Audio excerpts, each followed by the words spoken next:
Okay, my name is Corinne N'GUESSAN and I come from Ivory Coast in West Africa. I'm a banker and, as I like to say, a part-time writer. The bank provides the food and the writing feeds my soul and brings passion in my life.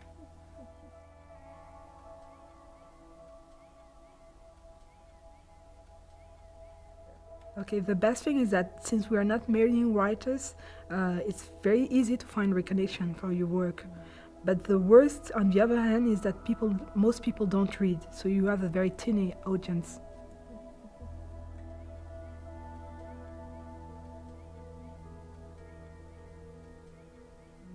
Ivory Coast is a very open country because of its story, of its history of migration. People come from every part of Africa and from the rest of the world. So it gives a land which is a kind of melting pot where there are a lot of cultural exchanges on the food, on the habits, the religion, the music, the arts, everything. So this really enriches my work as a writer and gives me more strength to my voice to talk about Africa. And I really draw my energy from that, this difference, these cultural exchanges.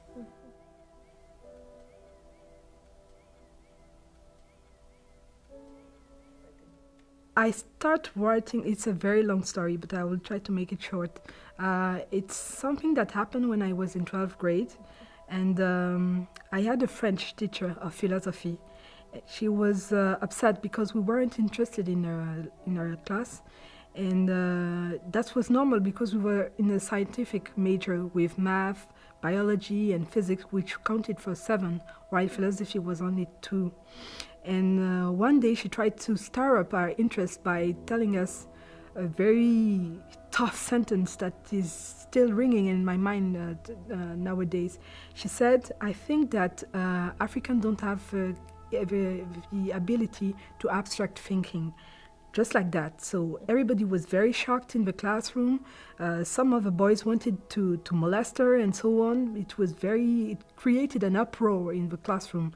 And I was shocked because for the first time in my life, I realized that maybe there were differences between the races. And at 17, it had never occurred to me to think about that. And the sentence opened in my mind a sort of Pandora box full of questions on Africa. Why aren't Africans seen as equal human beings? Why aren't we developed? Why has Africa contributed so little to modern civilization and so on and so forth?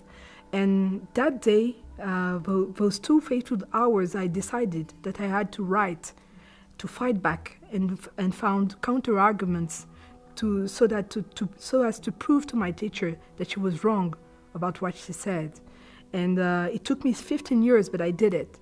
And for me, I think that this novel is the best form of abstract thinking I can imagine. Okay, my first novel is Mad Virgins, and it's a kind of philosophical tale, which is as much a novel as an essay. The novel is used to pace the universe of secrets of an initiation of Africa, and the essay tries to deal with all the questions which are linked with underdevelopment. So, in a way, it's the story of a man, but this man embodies Africa. And my new novel is on a subject which is quite neglected.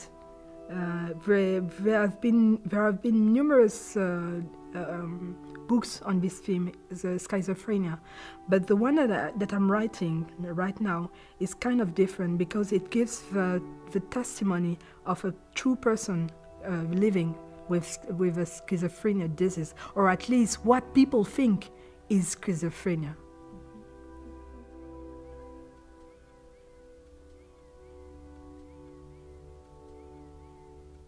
Amadou Kourouma, for sure. He's my favorite Ivorian writer and he's a great writer. He has been recognized internationally with the Goncourt Prize for his novel Allah n'est pas obligé. But the one that I like most is En attendant le vote des bêtes sauvages. If it was translated into English, it would give something like while waiting for wild beasts to vote. This novel talks about a president dictator called Koyaka, and he's the president of a fantasy land somewhere in Africa. This guy is listening to storytellers who are describing his life during 6 evenings, and they are flattering him, but he doesn't realize that they are deceiving him. And each evenings is dedicated to one existing African president of the 20th century. So it is really wonderful, the irony that is used in this book to talk about all those dictators, Mobutu, Gaddafi, Iyadema, and so on. And what I like about this book is that Kuruma dares talking about that freely and with a very truculent languages. So it's a wonderful work.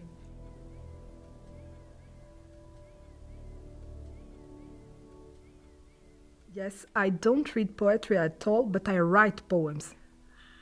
And indeed, my novel starts with a poem on Ejagam, and it's a sculpture that I saw at an exhibition in Paris in 2001, and it's the symbol of initiation in the Leopard Society in the Ejagam people. So I like using poems to embody images that are very I want to say poetic, but it's not the good word. I can't find any better word to say that. But it is useful sometimes for characters to be depicted with poems rather than prose. So that's what I try to do.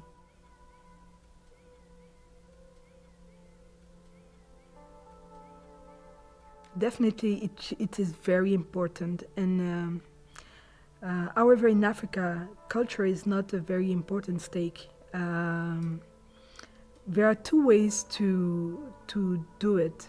The first one should be to support writers, and the second would be to bring people to read more. For writers, I think that we should have in Africa, in Ivory Coast more specifically, writing residencies, because we don't have any. And this would enable writers to be able to be freed from material needs. It's very important. If I wasn't a banker, I wouldn't be able to write because I wouldn't have enough money to survive. And I think that it's the case for most of the writers in Ivory Coast. And the second thing would be to create local literature awards. We don't have any, and it's a shame because to be recognized, you have to be recognized first in your own country before getting an international recognition, but there are no local awards. And to help people read more, we should have several public libraries. I'm going to give you a fact. In Ivory Coast, we only have one public library, and it's in Abidjan. And this library is dying because of a lack of financing. All the books have been flooded several times, so it's a disaster. So we should have public libraries to help people read more and have access to literature. And the last thing should be to give books to children, so that they will be linked to the rest of the world. How do you feel it should be done in terms of languages, local languages versus French? This is a very serious topic, and it's really something that is going to endanger our native tongues, because nowadays everybody learns French at school, but nobody learns our native tongues at school. So basically, in less than 30 years, most young Ivorians won't be able to speak any native tongue at all. And there should be programs designed for that, but there is no political will to do so, unfortunately.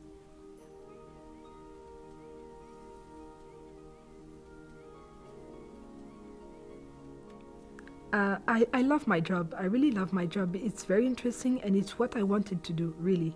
I wanted to work in finance, and I'm doing it. So it's a kind of dream comes true. But writing brings me a kind of balance. It brings me a new brief to describe the life in Africa in the way that I want people elsewhere in the world to see it, with all the cliches out. That's what I want to do in my writing, because I realize that the power of a book is more important than the power of money. Really. In the long term, I mean. So I need to work in finance, but I need to write too, because I want to give this testimony. And I don't think that my testimony is unique, but it's something that can cross the roads. And since I've been studying abroad, especially in France and in Canada, I know how people out there think and all the fantasy about Africa, and I can break those images more easily because of that. And I feel that it's a kind of duty for me.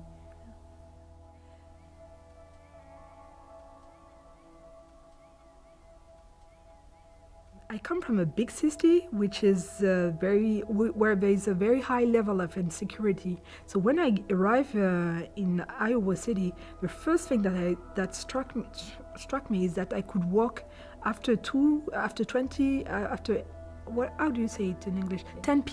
After 10 p.m. in the street without fearing anything. And everything seems so well organized and planned. It has nothing to do with Africa, where nobody respects the rules. And I really realized that this country has been well fought by its founders. And there is an energy, there is a freedom of speech and an open-mindedness that I don't find in my country. And I think that America is very... And something else that I want to add is that I went to San Francisco for a mid-residency trip, and I realized how different this part of America is from the Midwest, West Coast, Midwest, and so on. So all this it's simply amazing. And I know now why people talk about an American dream. It is, in a way, for me, it's dreamland.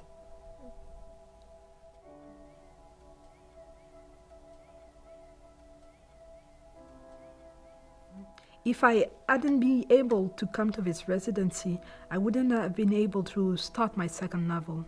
And that's the most important thing that I get from this residency. I made friends, and I hope that they would be friends for life. And that's a major asset also. And I would like to say that I love America.